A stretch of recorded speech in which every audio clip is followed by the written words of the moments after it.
Hello everyone. This week's Parsha is Parashat Ha'azinu, and also it's Shabbat Shuvah.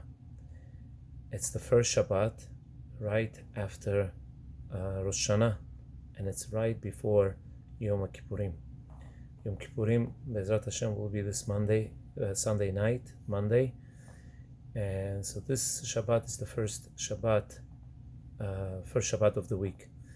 The Haftarah that we read this week is Haftarah Shuvah Israel, and for that reason the name of this Shabbat is called Shabbat Shuvah. Some call it Shabbat Teshuvah because we are during 10 days of Teshuvah, which starts from Rosh Hashanah until Yom Kippurim. If you count it all together, it will be 10 days, starting Rosh Hashanah till Yom Kippurim. And this week also we're going to read Parashat Ha'azinu. Now, we know right before Yom Kippurim, and Yom Kippurim, and meaning from Rosh Hashanah to Yom Kippurim, it's a time when we have to come back to Hashem, like to do more teshuvah, to do more mitzvot as much as we can, to do more learning Torah. We accept upon ourselves, of course, to be much more careful in the halachot. Shabbat, Bezrat Hashem, this Shabbat, we should be more careful to keep it properly. And also, Yom Kippurim, we know, will be sealed off. Our fate will be sealed off, and hopefully, in Bezrat Hashem, it will be sealed off in the book of life, and may we all be sealed off in the book of life. Now we know Hashem does not forget anything. Hashem remembers everything. Everything is remembered in front of Hashem. And this is what we said in Musaf Rosh Hashanah, that Hashem remembers everything, all our deeds, every single thing that we did in our life, Hashem remembers. However, Hashem has given us, people, human beings, He's giving us a gift called forgetfulness. Hashem gave us forgetfulness, and this week's parsha, in Parashat Ha'azinu, it says "V'tishkach kel mecholecha." It says, "And you forgot Hashem who brought you forth." Now, the Midrash says that one of the greatest gifts is forgetfulness.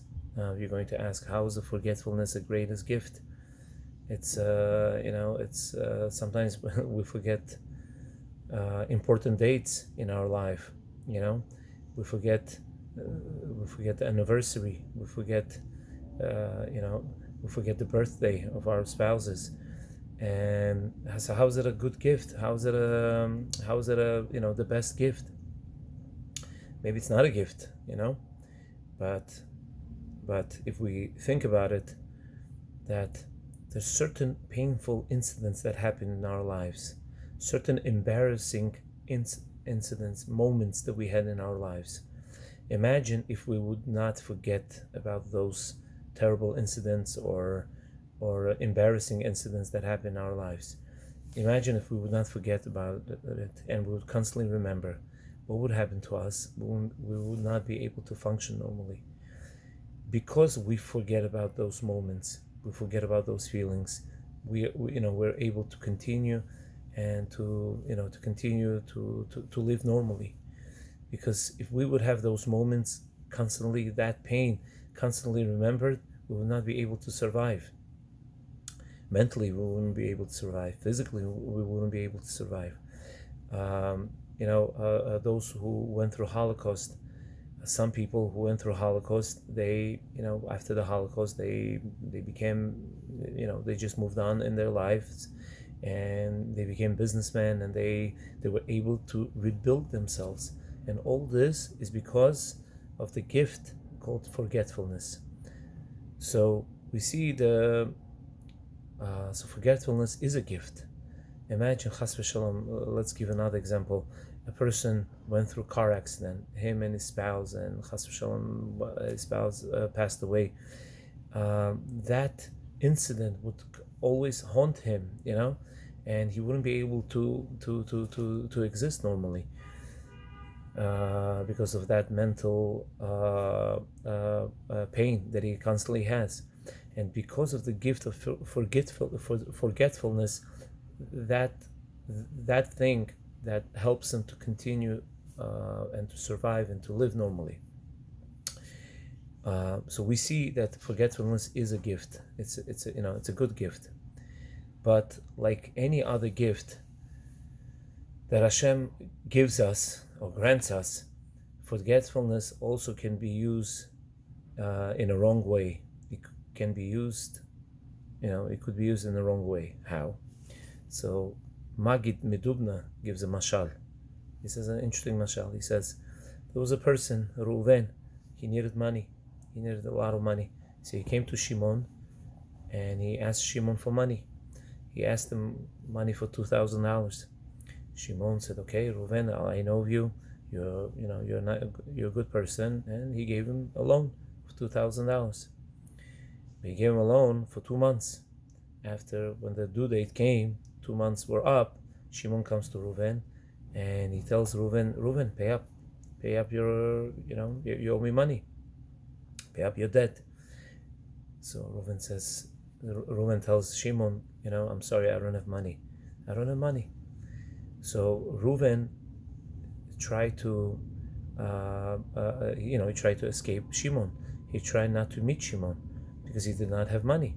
And every time he prayed that he should not be able to meet Shimon. So one day Reuven meets someone else. He meets a different friend. His name was Levi.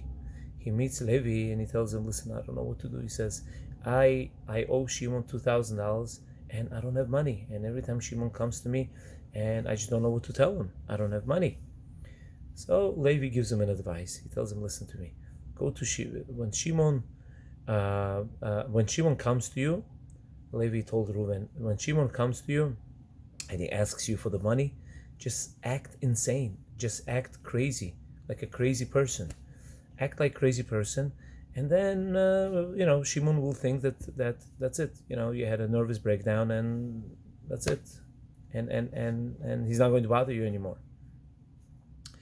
So, what happened? Next time Shimon came to Reuven saw him. Shimon tells him, "Hi, Reuven, can you please give my money?"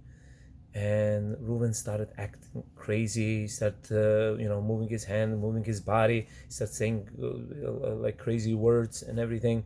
He started acting like an insane person. Now Shimon sees Reuven. He says, "Oh, what happened to Reuven? Probably, he had a nervous breakdown and he became a crazy person. How can I ask him money anymore?" That's it. He just let him go, and he left. Shimon left, and he stopped bothering Reuven. Okay, after some time, Reuven needed more money.